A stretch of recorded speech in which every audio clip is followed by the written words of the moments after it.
Assalamualaikum warahmatullahi wabarakatuh. Selamat malam. Jumpa lagi dengan saya Aldi di channel Mereka Ada.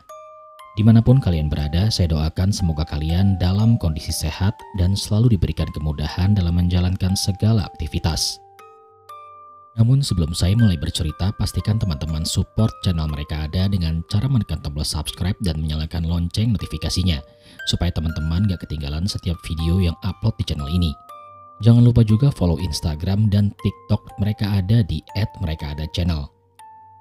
Untuk kalian yang mau support Mereka Ada dengan cara membeli official merchandise berupa t-shirt seperti ini, bisa langsung DM Instagram Mereka Ada. Nanti akan diarahkan untuk proses pembeliannya. Sudah siap? Kalau begitu, tanpa banyak basa-basi lagi, mari kita mulai ceritanya dan selamat mendengarkan.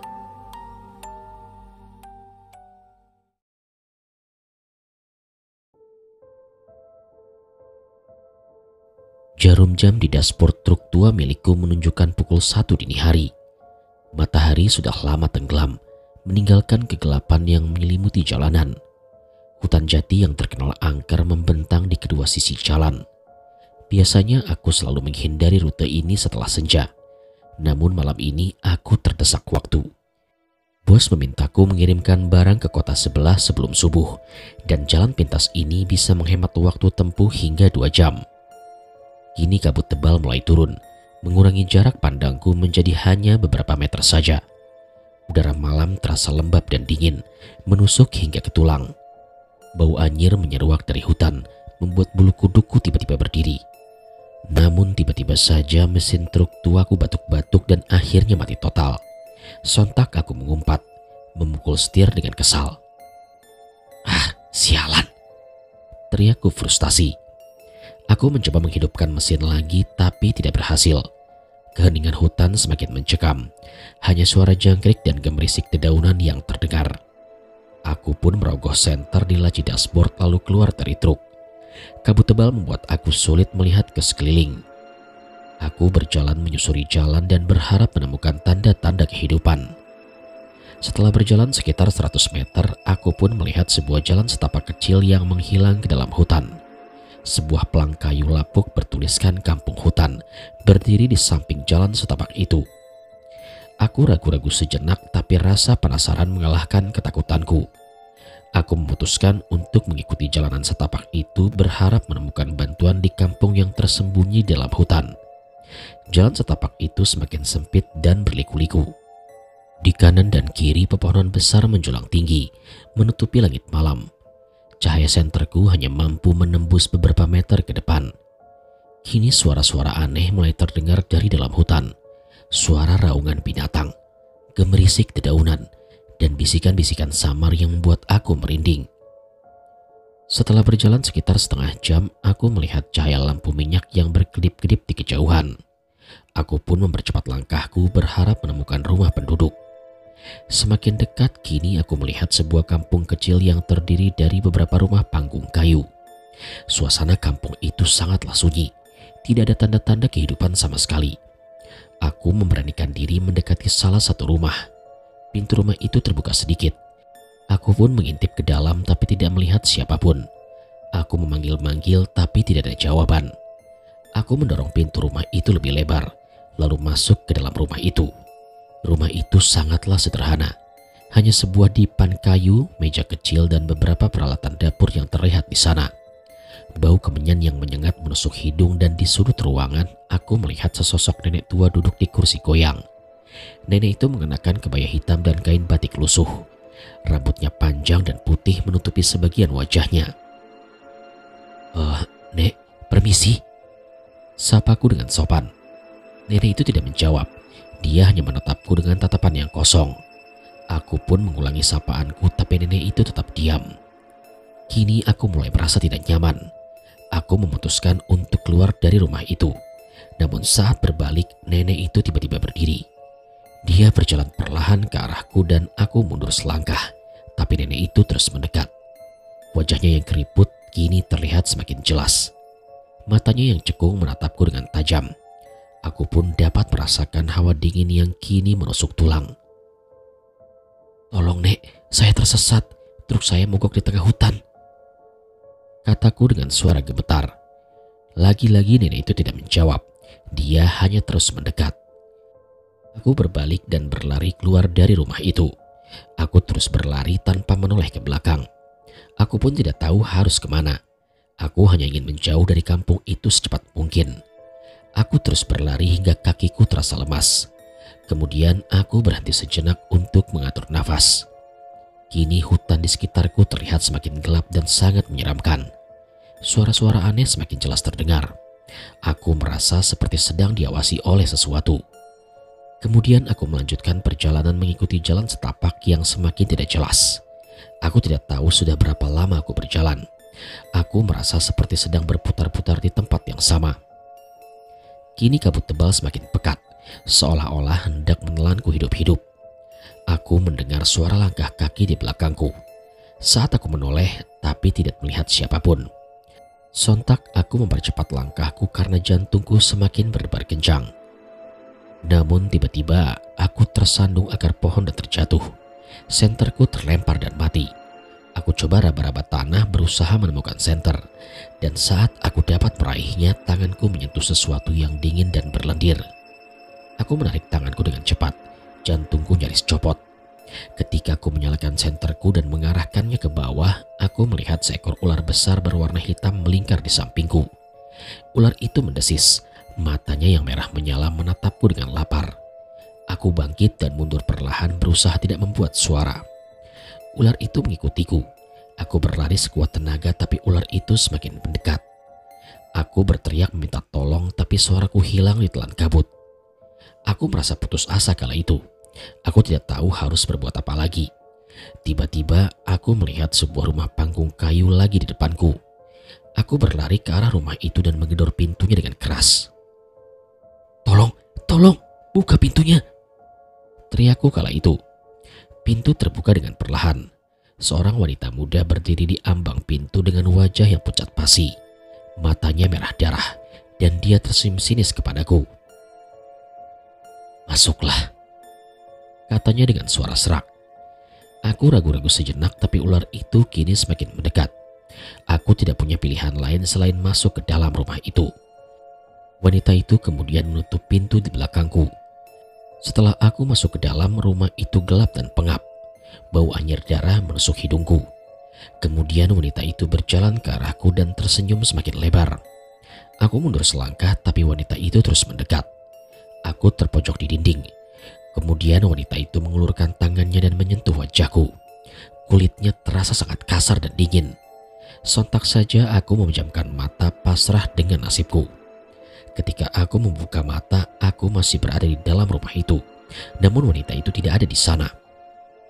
Sontak aku menghela nafas lega dan bangkit berjalan ke arah pintu untuk mencoba keluar dari rumah itu. Namun sialnya, pintu itu terkunci. Aku coba gedor pintu itu dengan keras tapi tak ada jawaban. Jelas saja kini aku mulai panik. Aku berlari ke jendela dan mencoba membukanya. Namun jendela itu juga terkunci.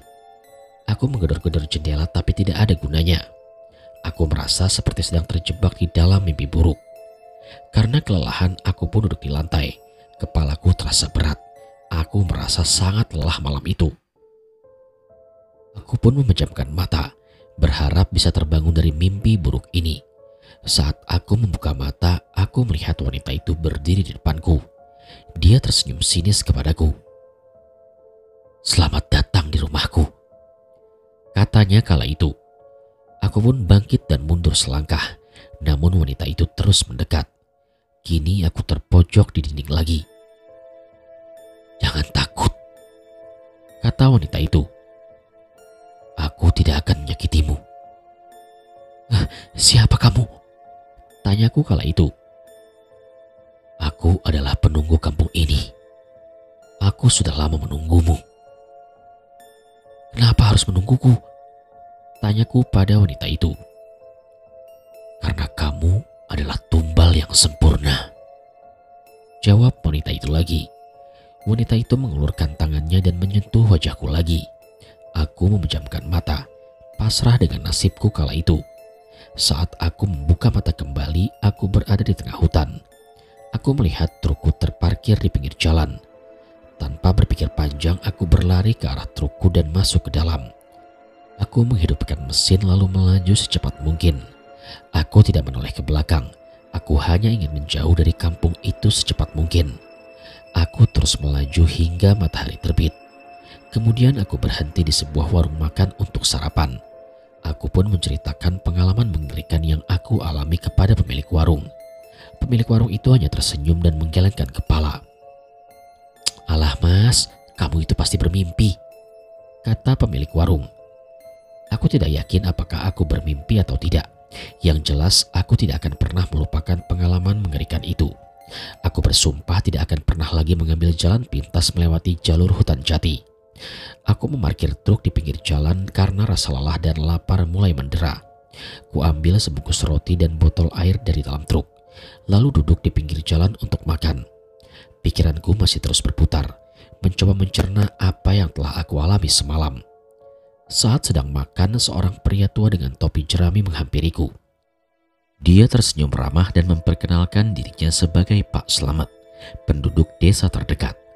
Aku menceritakan pengalaman mengerikan yang kualami semalam kepada Pak Slamet. Pak Slamet mendengarkan dengan seksama dan sesekali mengangguk. Dan setelah aku selesai bercerita, dia menghela nafas panjang. "Kampung hutan itu memang terkenal angker, nak," kata Pak Slamet. "Banyak orang yang tersesat dan tidak pernah kembali. Memangnya apa yang sebenarnya terjadi di kampung itu, Pak?" tanyaku dengan penasaran. "Konon kampung itu dihuni oleh arwah-arwah penasaran yang tidak bisa tenang. Mereka mencari tumbal untuk menggantikan mereka di dunia ini." Aku merinding mendengar penjelasan Pak Slamet. Tiba-tiba aku merasa sangat bersyukur karena masih hidup. Terima kasih ya Pak atas penjelasannya." "Jaga dirimu baik-baik, nak," kata Pak Slamet kepadaku. "Dan jangan pernah kembali ke hutan itu." Aku mengangguk dan mengucapkan terima kasih sekali lagi kepada Pak Slamet. Kemudian aku melanjutkan perjalanan dengan hati-hati, berjanji pada diriku sendiri untuk selalu mendengarkan nasihat orang tua dan tidak pernah lagi mengambil jalan pintas yang berbahaya. Pengalaman mengerikan itu menjadi pelajaran berharga bagiku. Aku belajar untuk lebih menghargai hidup dan selalu waspada terhadap hal-hal yang tidak terlihat. Hingga saat ini setiap kali aku melewati jalanan yang sepi atau gelap, aku selalu teringat akan malam itu di kampung hutan.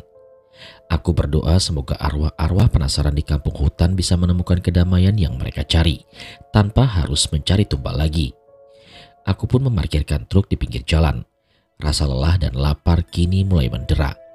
Ku ambil sebungkus rokok dari dashboard dan menyalakan satu batang.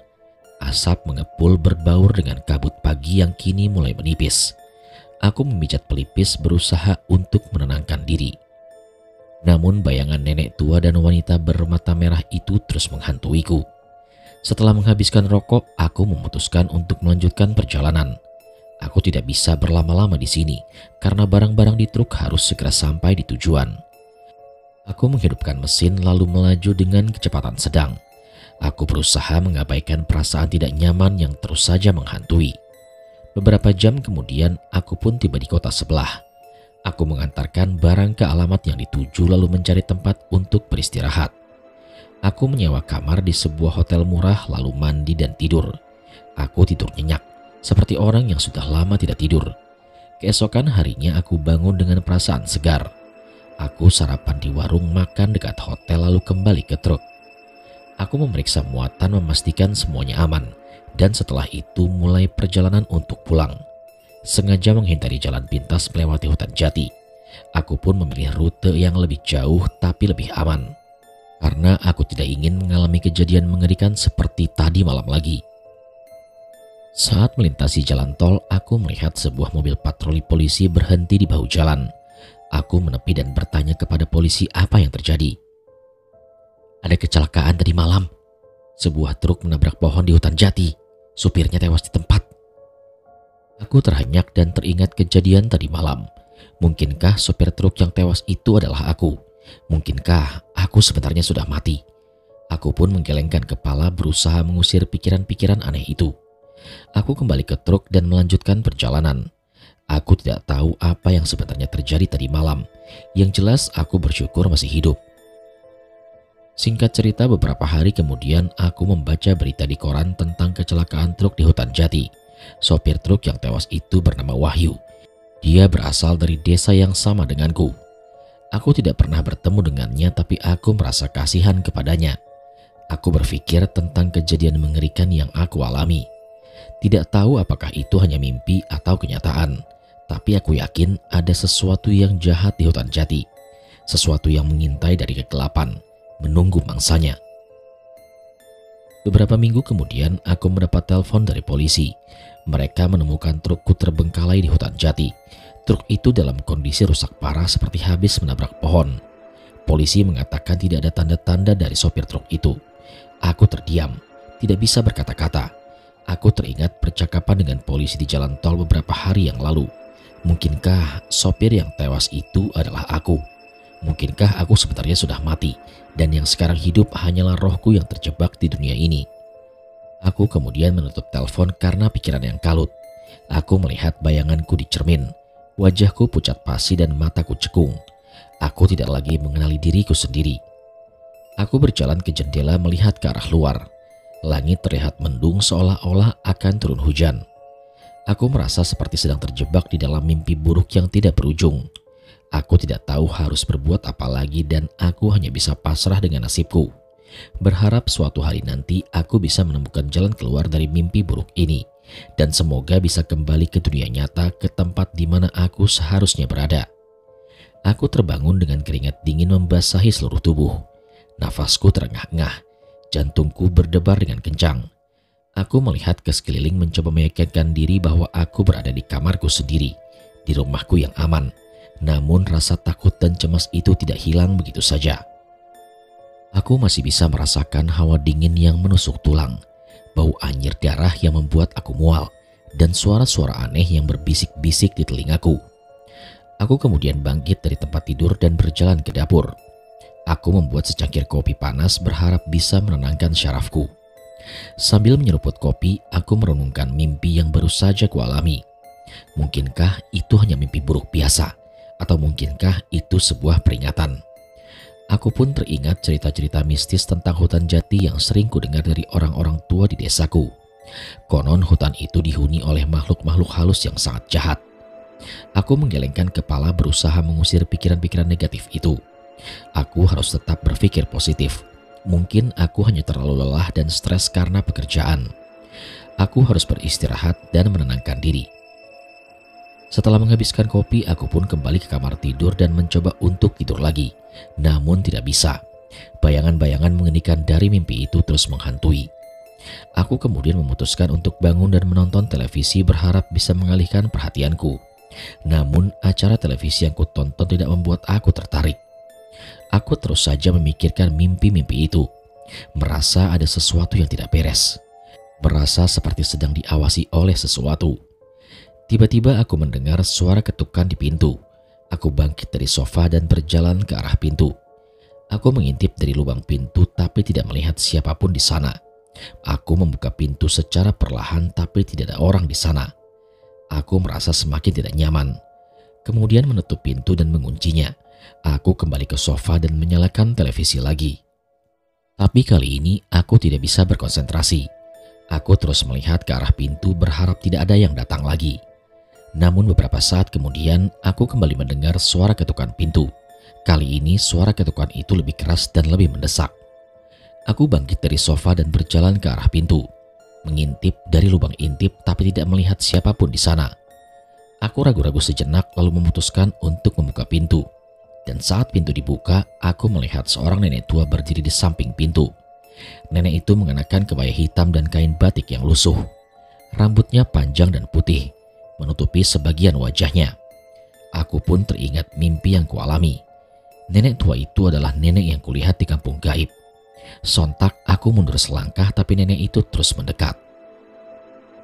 "Jangan takut, aku datang untuk membantumu," kata nenek itu dengan suara yang serak. Aku tidak percaya dengan kata-kata dari nenek itu. Yang aku yakini nenek itu adalah makhluk halus yang sangat jahat. Aku kemudian berbalik dan berlari ke arah kamar tidur, mengunci pintu kamar dan bersembunyi di bawah tempat tidur. Namun sayup-sayup aku mendengar suara langkah kaki nenek itu kian mendekat. Aku menutup mata berharap nenek itu tidak menemukanku. Namun tiba-tiba aku merasakan sentuhan dingin di kakiku. Aku membuka mata dan melihat nenek itu berdiri di samping tempat tidur. Dia tersenyum sinis kepadaku. "Kamu tidak bisa lari dariku. Kamu adalah milikku sekarang," kata nenek itu sambil mengulurkan tangannya dan menyentuh wajahku. Sontak aku memejamkan mata pasrah dengan nasibku. Kemudian aku tersentak bangun. Lagi-lagi itu hanya mimpi, tapi kali ini terasa begitu nyata dan sangat begitu mencekam. Nafasku memburu, keringat dingin membasahi kening. Aku meraba-raba saklar lampu dan menyalakannya. Cahaya temaram memenuhi kamar, sedikit mengurangi kegelapan yang sangat menyesakan. Aku duduk di tepi tempat tidur berusaha untuk menenangkan diri. Jantungku masih berdebar tidak karuan karena mimpi itu seperti sebuah peringatan, sebuah firasat buruk yang menggelayuti pikiranku. Aku memutuskan untuk tidur lagi dan mengambil ponsel untuk melihat jam. Masih pukul 3 pagi. Terlalu dini untuk memulai aktivitas, tapi aku tidak mungkin bisa memejamkan mata lagi setelah mimpi mengerikan itu. Aku kemudian bangkit dari tempat tidur dan berjalan ke arah jendela. Aku membuka tirai dan menatap langit malam yang sangat gelap. Bulan sabit menggantung di antara bintang-bintang yang berkelap-kelip. Pemandangan itu seharusnya menenangkan, tapi entah mengapa malam ini terasa begitu sangat mencekam. Aku teringat kembali kejadian beberapa minggu yang lalu saat polisi menemukan trukku terbengkalai di hutan jati. Aku masih belum bisa menjelaskan apa yang sebenarnya terjadi. Apakah aku benar-benar mati dalam kecelakaan itu? Atau mungkin aku hanya hilang ingatan? Aku menggelengkan kepala berusaha mengusir pikiran-pikiran negatif itu. Aku harus mencari tahu kebenarannya. Aku harus kembali ke hutan jati dan mencari petunjuk. Keesokan harinya, aku memutuskan untuk kembali ke hutan jati. Aku membawa beberapa perlengkapan penting, seperti senter, pisau lipat, dan sebuah botol air minum. Aku juga membawa jimat yang diberikan oleh kakekku sebelum beliau meninggal. Jimat itu konon bisa melindungi diri dari gangguan makhluk halus. Aku memarkirkan mobil di pinggir jalan beberapa kilometer dari tempat trukku ditemukan. Aku tidak ingin menarik perhatian siapapun. Aku pun berjalan kaki menyusuri jalan setapak yang menuju ke dalam hutan. Semakin masuk ke dalam hutan, suasana semakin gelap dan sunyi. Pepohonan besar menjulang tinggi, menutupi sinar-sinar matahari. Suara-suara binatang malam terdengar sayup-sayup. Aku merasakan seperti sedang memasuki dunia lain. Setelah berjalan sekitar 1 jam, aku tiba di tempat trukku ditemukan. Truk itu masih ada di sana, dalam kondisi yang rusak parah. Aku mendekati truk dan memeriksanya. Tidak ada tanda-tanda kehidupan di dalamnya.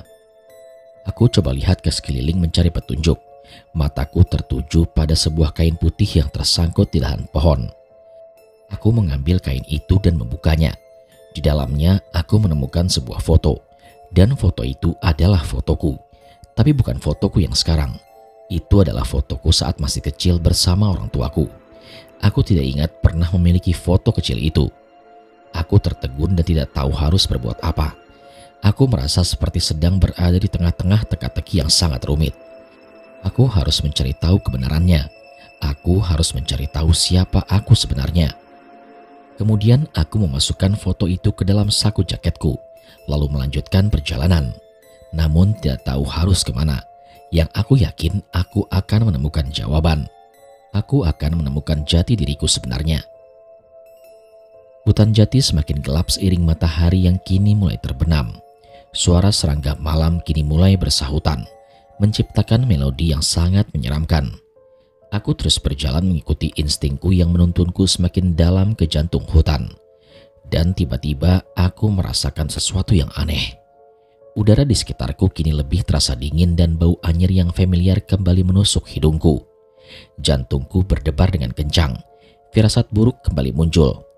Aku kemudian mempercepat langkah berusaha untuk mengabaikan perasaan takut yang kini semakin menguat.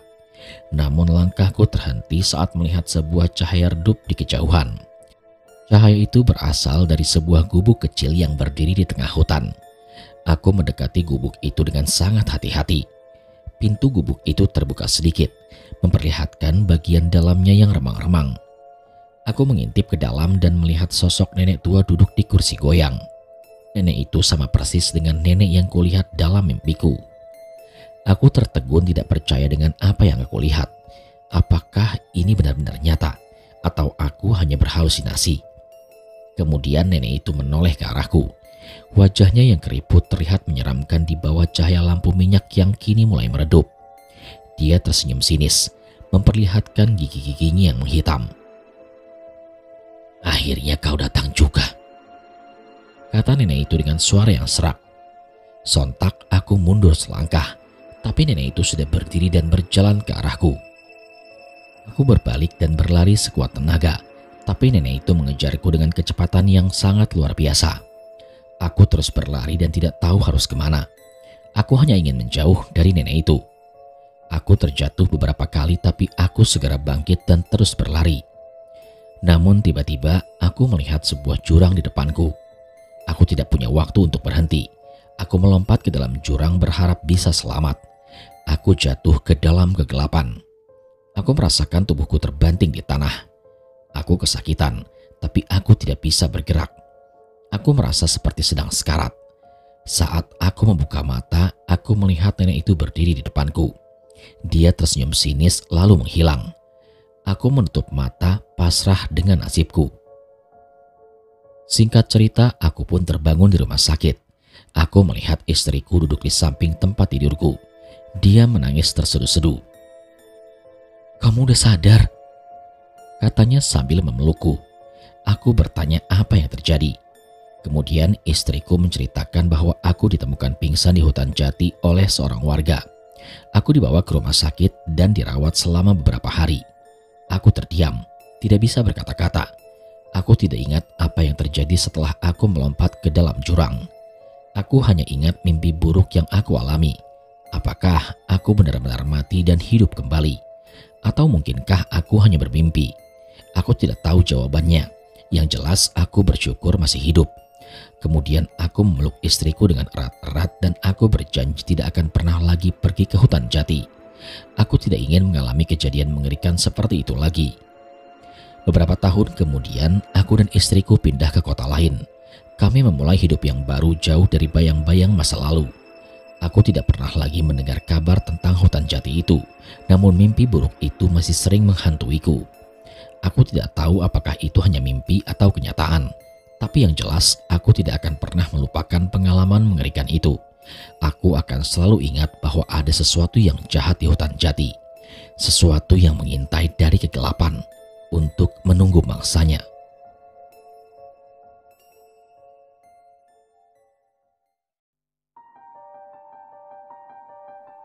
Sekian cerita pada kesempatan kali ini. Terima kasih kepada teman-teman yang sudah menyimak cerita ini dari awal sampai selesai. Jangan lupa support channel Mereka Ada dengan cara menentukan tombol subscribe dan menyalakan lonceng notifikasinya, supaya kalian gak ketinggalan setiap video yang upload di channel ini. Jangan lupa juga untuk follow akun sosial media Instagram dan TikTok Mereka Ada di @merekaada_channel. Dan bagi kalian yang mau support Mereka Ada dengan cara membeli official merchandise berupa t-shirt seperti ini, bisa langsung DM Instagram Mereka Ada. Nanti akan diarahkan untuk proses pembeliannya.